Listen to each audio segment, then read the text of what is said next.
Hello guys, this is knowledge topper और आज की वीडियो में हम बात करने वाले हैं ग्लोबल सप्लाई चेन की प्रॉब्लम्स के बारे में और किस तरीके से इनकी प्रॉब्लम्स को जो है वो हम जो है वो सही कर सकते हैं। तो आइए जी स्टार्ट करते हैं ग्लोबल सप्लाई चेन के बारे में। तो सबसे पहले मसला क्या आता है भाई, बहुत बड़ा जो इशू है, जो मेजर इशू है वो आप कह सकते हैं कि जी जो टाइम होता है डिफरेंट कंट्रीज़ में वो डिफरेंट होता है कि आपने मैनेज करना होता है कि किस पर्टिकुलर टाइम पे हमने किस प्रोडक्ट को जो है वहाँ पे भेजना है।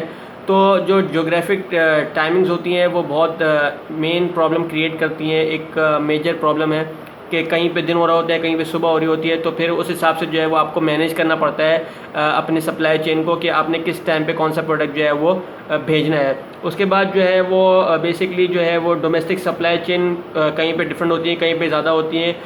कहीं से प्रोडक्ट जो है हमने क्योंकि आपको पता है फॉरेन एक्सचेंज का एक बहुत बड़ा रोल होता है कि कहीं पर जो है वो जो प्राइसेस होती हैं एक पर्टिकुलर प्रोडक्ट की वो कम होती हैं, फिर फॉरेन एक्सचेंज से जो है वो जब वो डिफरेंट हो जाती हैं तो उसकी प्राइसेस हाई हो जाती हैं। तो एक मेजर प्रॉब्लम ये भी होता है कि किस तरीके से मैनेज किया जाए फॉरेन एक्सचेंज को।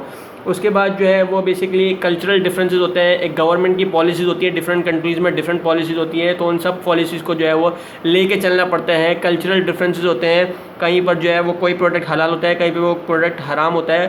तो जो टेस्ट होता है, जो रिलीजियस पर्सपेक्टिव से अगर हम देखें या कल्चरल पर्सपेक्टिव से देखें या नेशन के पर्सपेक्टिव से देखें, जो टेस्ट होता है वो सारी दुनिया में एक जैसा नहीं होता, हर जगह अलग अलग होता है। तो ये भी एक बहुत बड़ी प्रॉब्लम होती है ग्लोबल सप्लाई चेन में।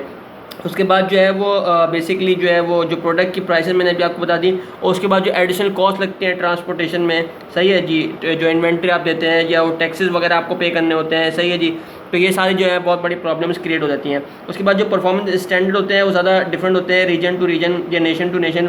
जबकि सप्लाई चेन मैनेजमेंट में जो है वो बेसिकली बहुत सारे जो है वो गवर्नमेंट की रेगुलेशन और कल्चर डिफरेंसेस मैंने आपको बता दी कि ये भी होते हैं। जितने भी फैक्टर्स होते हैं ये मैंने आपको बताया, वो एक कंपनी को जो है वो बताने में जो है वो एक हेल्प देते हैं। अगर आपके पास एक प्रॉपर सप्लाई चेन सिस्टम है कि आपने किस टाइम पे कौन सा ऑर्डर लेना है, कैसे आपने डिस्ट्रीब्यूशन करनी है, ऑर्गेनाइजेशन किस तरीके से आपने वेयर हाउस को मैनेज करना है, और इनबाउंड और अपने आउटबाउंड लॉजिस्टिक्स किस तरीके से आपने जो है वो बेसिकली मैनेज करने हैं through out the global market. क्योंकि हम ग्लोबल सप्लाई चेन के बारे में बात कर रहे हैं, अगर कोई आपका ग्लोबल के अलावा आपके पास अगर नेशनल सप्लाई चेन है या इंटरनेशनल जो बेसिकली आ जाता है, तो उस पर ज़्यादा जो है वो डिफरेंट हो जाता है ग्लोबल सप्लाई चेन करना। तो मैंने अभी आपको बताया कि किस तरीके से जो है वो मैनेज करना। तो ये बहुत ही एक पूरी एक चेन होती है जिसके थ्रू जो है वो सब चीज़ें जो है वो की जाती हैं कंट्रोल में, ठीक है जी। उसके बाद जो है वो जो गुड्स आके अगर सोर्स हो गए हैं, ठीक है जी, या आपके प्रोड्यूस हो गए या शिप हो गए, तो फिर आपको कम्युनिकेशन की ज़रूरत पड़ती है।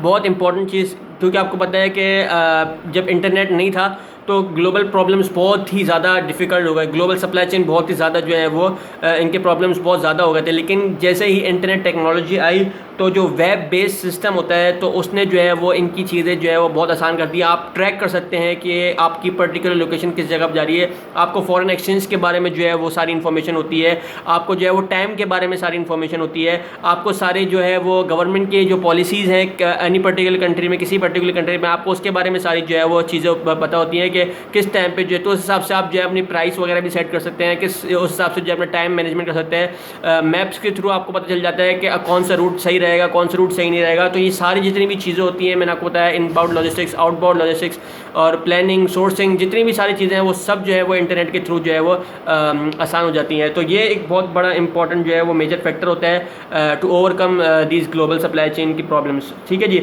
अगर कोई कंपनी के पास वेब बेस्ड सिस्टम है तो पूरा ट्रैक होता है कि आपका जो ऑर्डर है वो किस तरीके से जा रहा है, किस तरीके से आ रहा है, तो पूरा जो है वो सारा जो है इंटरनेट बता देता है। जबकि पहले के ज़माने में आपके पास सिर्फ फैक्सेस वगैरह होते थे या आप मोबाइल फ़ोन पे कॉल कर लो, वो भी टू एक्सपेंसिव होते थे कि आप ज़्यादातर बात नहीं कर सकते, या आप ईमेल से बात, तो इसके लिए जो है वो बहुत एक लंबा जो है वो टाइम प्रोसीजर चाहिए होता था। कोई कहीं फ्री है, कोई कहीं सो रहा है, कोई कहीं जाग रहा है, तो आपके जो आपस में जो कंट्रीज़ टू कंट्रीज़ आपके जो बेसिकली मेंबर्स होते थे तो आप उससे जो है वो बात सही तरीके से नहीं। अब आपके पास जो है वो बेसिकली इंटरनेट का ज़माना है, इंटरनेट का दौर है, इंटरनेट ने आपको सारी चीज़ें जो है वो एक टच पे जो है आपको बेसिकली जो है वो फराहम करती हैं। तो आप जो है आसानी से अपनी ग्लोबल सप्लाई चेन को मैनेज कर सकते हैं।